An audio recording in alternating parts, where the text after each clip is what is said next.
The bells of the convent tolled for the last time. High in the hills of Thessaly, where olive trees shivered in the autumn wind, a small band of nuns gathered inside their fading chapel.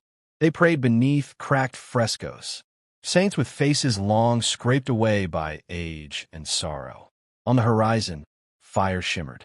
Ottoman banners were already visible, red cloth fluttering like sparks across the mountains. The women knew exactly what that meant. No riders came from nearby towns. No soldiers remained to guard them. Only the stillness before conquest. Their abbeys, Sister Eleni of Lissa, stood before the altar holding a silver crucifix that had survived a century of storms. She whispered, "If they breach our walls, keep your vows inside your hearts that they cannot take." But she was wrong. When the empire's armies reached the convent gates, vows, prayers, and sanctity meant nothing against what history tried to erase. If you're drawn to documented records from the Ottoman Byzantine frontiers, don't forget to subscribe. It helps us uncover more of the accounts buried in archives, from missionary letters to Vatican reports. Now, back to the story. The first stones of the convent collapsed before sundown. The hymns that once filled those halls were drowned out by iron and screams. The Ottomans didn't waste arrows on holy places. They shattered the gates with cannon fire, both a warning and a declaration. To them, a convent wasn't sacred ground. It was a symbol of defiance, proof that the cross still dared to rise in conquered soil.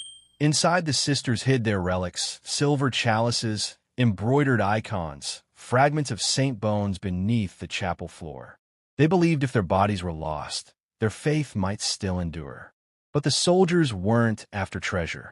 They wanted evidence, proof that they had crushed not just the enemy's armies, but their God. By nightfall, the surviving nuns were herded into the courtyard. Torchlight turned their white robes into shifting gold and shadow. They were told they'd be taken before the Pashur, a promise few ever lived to see fulfilled. What followed became legend, so grim that even church chroniclers avoided the details.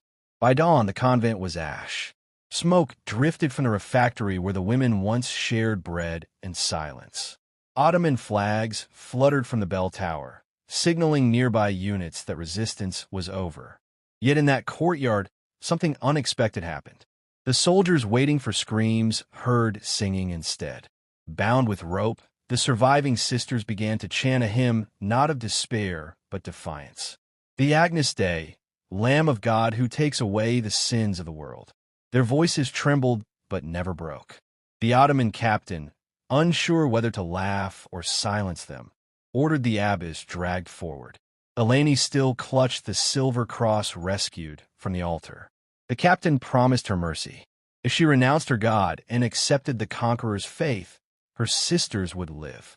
Her reply sealed her fate. "I have already given my life. What else can you take?" The captain hesitated, perhaps moved, then turned away, leaving her to his men. What followed was never written in full. Even Ottoman records which glorified victory described it only as discipline for those who refused reason. Yet in later European letters, her name resurfaced. Eleni of Lissa, the nun who would not kneel. By midday, the convent's bells were melted for coin, and the rooftop cross shipped east as a trophy. But soon, rumors spread across nearby villages. They said that when the wind swept through the ruins at night, one could still hear women's voices, not crying, but praying. The smoke had barely faded when the march began. What remained of the order? 22 women in torn habits were driven south toward the coast, ankles bound, watched by Ottoman horsemen to the empire. They weren't prisoners of war, but symbols of conquest, proof that even sacred walls could fall. The journey was merciless. The sun scorched the road. The sisters, who had never stepped beyond their cloister, stumbled from thirst and exhaustion. When one fell, another lifted her veil so soldiers wouldn't trample it. A final act of dignity in a world stripped of mercy. Their boss was gone, but her last words endured among them.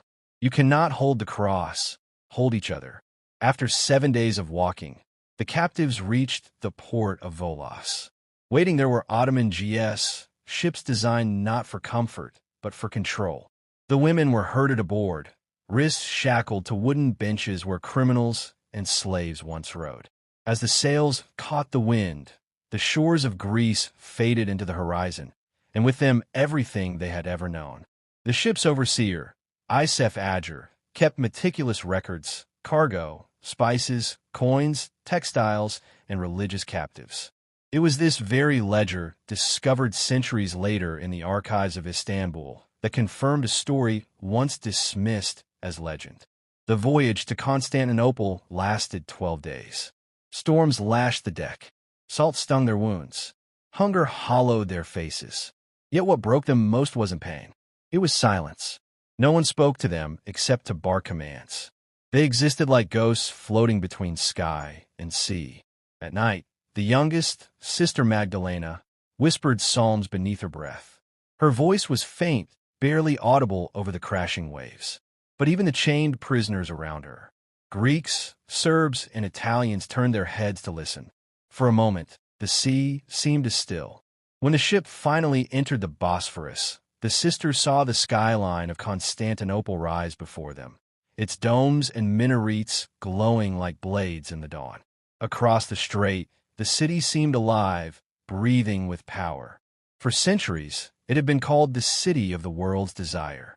Now, it would become their cage. From the docks, they were paraded through narrow streets lined with merchants, soldiers, and slaves.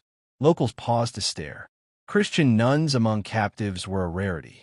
Even in an empire built on conquest, they were led past the ancient walls of Black Honey toward the imperial district where their fates would be sealed. In the shadow of Hagia Sophia, the once great cathedral of Christendom, they were forced to kneel. As the muezzin's calls echoed from the minarets, one of the sisters whispered, "We are home, but it is no longer ours." Before dawn, they were taken into a marble courtyard surrounded by towering columns. This was not a dungeon. It was the Danhumiyun, the imperial council, where the will of the sultan ruled above all. Here, captives were not judged by kings or priests, but by empire itself. For the nuns of Thessaly, their faith would be measured against the laws of conquest.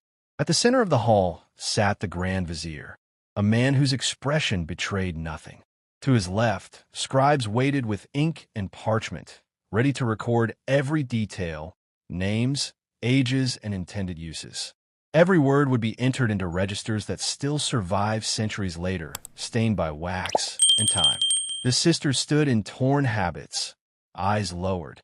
Through translators, they were told the Sultan had granted mercy on one condition.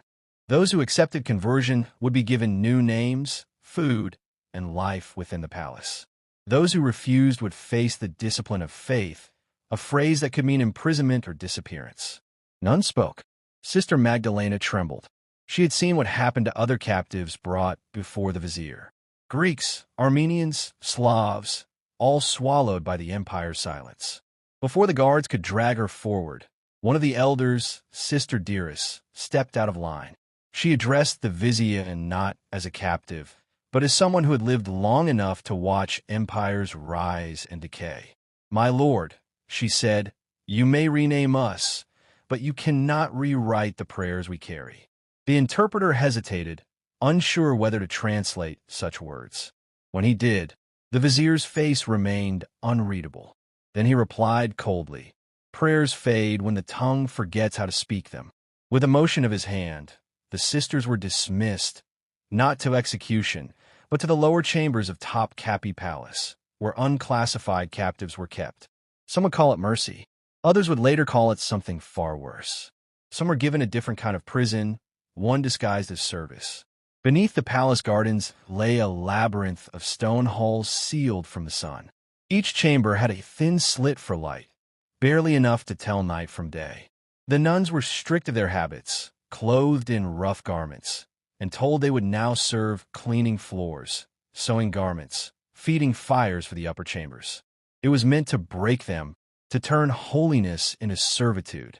But the Ottomans underestimated them. These were women who had already lived under vows of silence and denial. Hunger, cold, and solitude were nothing new. For them, suffering was not punishment. It was devotion made real. Even in this subterranean prison, Their discipline became armor. At night, they prayed in secret. One carved a cross into the clay wall with her fingernail. Another traced verses into the dust beneath her straw bed. They began counting days by the rhythm of the muezzin's call, not out of conversion, but as a defiant clock for faith that refused to die. Soon whispers spread among the servants. There were stories of the Silent Sisters, foreign women buried beneath the palace who never spoke, never begged. Some called them cursed, others called them saints. Their silence echoed through the tunnels louder than prayer. Days bled into months. Their hands blistered from labor, washing linens, polishing brass, tending fires that gave heat to others, but none to them. Their names were forbidden. Each woman was given a number, a mark of ownership. The empire believed time and hunger would bend even the strongest faith. That was when the next stage began, a test disguised as mercy. First came kindness. Food, oil, and silk were sent to their quarters. Learned men from the palace came to speak gently, offering rest, peace, even small freedoms. Your God and ours are not enemies. One imam said, "Take our tongue and you'll be free." But they all understood what that freedom meant, erasing the memory of who they were. To forget was the one sin they could not commit. Sister Magdalena, once frail and trembling, began to rise as their strength. She whispered fragments of scripture remembered from their convent, verses half forgotten, reshaped into prayers that kept them alive. Even incomplete, the word endured. When persuasion failed, the masks came off. The torches were doused. Food cut in half. No more kind visits, only silence and darkness. One by one, they were taken to a narrow room where scribes waited. Each was told to repeat a single phrase of submission. Those who did were allowed to live within the palace walls. Those who refused disappeared. It wasn't one grand act of cruelty, but a slow, methodical breaking of the soul. Faith wasn't torn away by force. It was chipped away by hunger, waiting, and the quiet voice asking, "Why suffer for a God who doesn't answer?" A few gave in. Two sisters from Corfu, twins, finally whispered the words.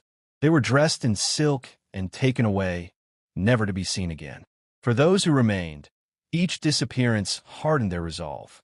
Sister Dearest, once brave before the Grand Vizier, grew thin and pale. When guard demanded her name, she smiled faintly. "Call me Silence," she said. Her defiance spread like contagion. From that moment, none of them spoke to their captives again. When questioned, they answered only with stillness. And in that stillness, they reclaimed what the empire thought it had taken, control. Official records mention them only in passing. Foreign captives, unresponsive, unproductive.